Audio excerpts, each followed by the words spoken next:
من الصحابة الأجلاء وعاشر رجل دخل في الإسلام صحابي اسمه عبد الله بن عبد الأسد المخزومي.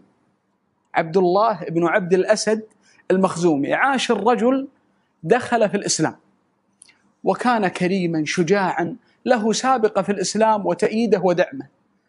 شارك في غزوة بدر وأبلى فيها بلاء حسنا. من الغزوات كذلك غزوة أحد التي كانت في العام الثالث من هجرة النبي عليه الصلاة والسلام في شهر شوال. أصيب فيها رضي الله عنه وارضاه، أصيب إصابة بالغة، فانفتق هذا الجرح وانتفض عليه في السنة الرابعة، يعني بعد أشهر، لأن شوال من آخر أشهر السنة. انتفض عليه الجرح فتوفاه الله سبحانه وتعالى. زوجته هند بنت أبي أمية المكناه بأم سلمة رضي الله عنها، وزوجها ما هي كنيته التي اشتهر بها؟ أبو سلمة رضي الله عنه، اسمه عبد الله بن عبد الأسد المخزومي. أم سلمة وقعت عليها مصيبة تكاد أعظم مصيبة وقعت على أم سلمة رضي الله عنها، وفاة هذا الزوج شجاع وكريم ومجاهد، وعاش الرجل دخل في دين الله. في صحيح مسلم تقول أم سلمة: لما توفي أبو سلمة رضي الله عنه جاءني صلى الله عليه وسلم فقال: ما من مسلم تصيبه مصيبة فيقول ما أمره الله إنا لله وإنا إليه راجعون، اللهم أجرني في مصيبتي واخلف لي خيرا منها، إلا أخلفه الله خيرا منها. أم سلمة تقول: كنت أقول هذا الدعاء فإذا بلغت، إذا وصلت في الدعاء فإذا بلغت واخلف لي خيرا منها، تقول: ومن خير من أبي سلمة؟ هي ما تظن أن هناك أحد في أهل الإسلام أصلا خير من أبي سلمة سيتزوجها. تقول: ومن خير من أبي سلمة أول بيت هاجر مع رسول الله صلى الله عليه وسلم. أول بيت هاجر رجل وزوجته وأبناءه خدمه، أول بيت هاجر من مكة إلى المدينة نصرة وتأييدا للنبي عليه الصلاة والسلام أبو سلمة، بيت أبو سلمة رضي الله عنه. قال: فقلت ومن خير من أبي سلمة؟ فتزوجها محمد صلى الله عليه وسلم.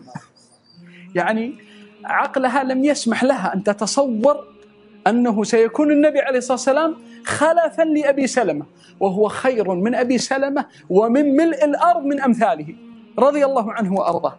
حتى في بعض الأحاديث لما انقضت العدة جاءها أبو بكر فخطبها فرفضت، أبو بكر خير من أبي سلمة، ثم خطبها عمر فرفضت، وعمر خير من أبي سلمة، فجاء من هو خير من مشى على وجه هذا الأرض؟ محمد صلى الله عليه وسلم.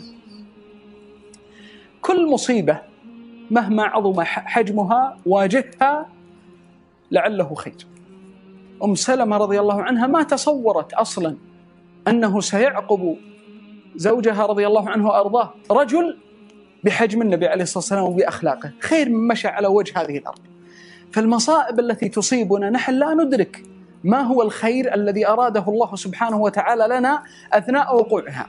عقولنا تقصر عن معرفة الحكمة الإلهية في كل الأقدار التي يقدرها الله سبحانه وتعالى على عباده. أحببت أن أقف معكم بعض الوقفات تحت عنوان هذا الدرس لعله خير، ونستلهمها من قصة أم سلمة رضي الله عنها وأرضاها. الوقفة الأولى: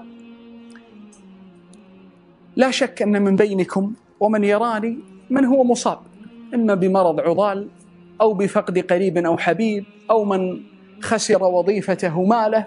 ما يخلو أحد من الجالسين ومن يراني في هذا الفيديو من مصيبة كدرت عليه صفو حياته. الله يقول مقسما لا أقسم بهذا البلد، هذا يسمى النفي الذي قسم يراد به الإلزام وليس النفي. لا أقسم بهذا البلد وأنت حل بهذا البلد ووالد وما ولد. جواب القسم: لقد خلقنا الإنسان في كبد. الكبد المشقة، يكابد مشاق الدنيا ومتاعبها ومصاعبها. لقد خلقنا الإنسان في كبد. جاء في مسند أحمد من حديث صهيب الرومي قال: بين رسول الله صلى الله عليه وسلم قاعد مع أصحابه فضحك فقال: ألا تسألوني مما أضحك؟ مما أضحك؟ اسألوني. فقالوا: مما تضحك يا رسول الله؟ اللهم صل وسلم عليه.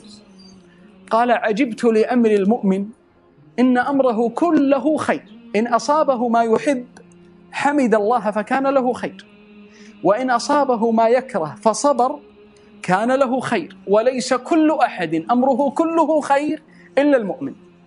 يعني كل ما يقدره الله سبحانه وتعالى عليك مما تحب أو تكره هو خير أراده الله سبحانه وتعالى لك. لذلك الله جل وعلا من أسمائه الحسنى الحكيم، من أحكم الشيء قضاء الله وقدره لا يدخل خلل أو زلل. قضاء الله سبحانه اسمه الحكيم، من آثار أن كل ما يقضيه ويقدره عليك هو محكم لا يدخل خلل أو زلل. فالمؤمن من آثار الإيمان بسم الله الحكيم أن يسلم أن الله أراد شيئا خاضعا لحكمته سبحانه وتعالى، فيسلم العبد لكل ما قدر مما يحب ويكره. أنا وإياك اليوم نجتهد في فعل أمر نريد منه الخير، يجتهد الإنسان في تجارة معينة ويصرف ماله ليزداد، وبعضنا يجتهد لشراء سيارة معينة لتبقى معه أمدا طويلا، ويجتهد في شراء بيت بموقع كذا بمواد بناء كذا ليبقى معه فترة أطول. هذا طبيعة الإنسان أنه يطمح إلى الأكمل في أمور دنياه ودينه، فيقدر الله سبحانه وتعالى خلاف ما تريد من الخير، ويوقع عليك ما تكره من الأقدار. علمك وعلمي قاصر وعلم الله واسع. في معرفة الحكمة من هذا التقدير يوقع الله عليك مصيبة فتظن أن الدنيا انغلقت وسدت أبواب الفرج، لكن الله أراد بك خيرا محضا أن يوقع عليك هذه المصيبة.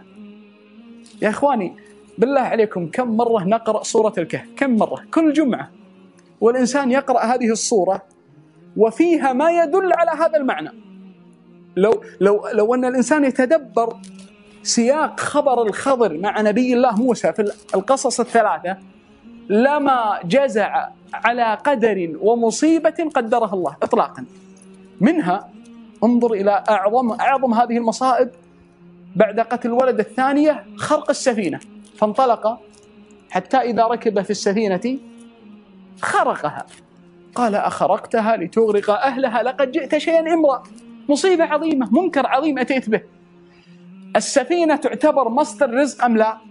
مصدر رزق للمساكين، وجاء وصفه منهم مساكين، يعني مو هم أهل سعة وعندهم مصادر دخل أخرى، لا، مساكين. ويأتي الخضر إلى مصدر رزقهم الوحيد وهم مساكين فيخرقه، يعني قطع عليهم مصدر الرزق وقد يتسبب في إهلاكهم. أخرقتها لتغرق أهلها، فوق أنها مصدر رزق قد يتعرضون للهلاك ويغرقون في البحر.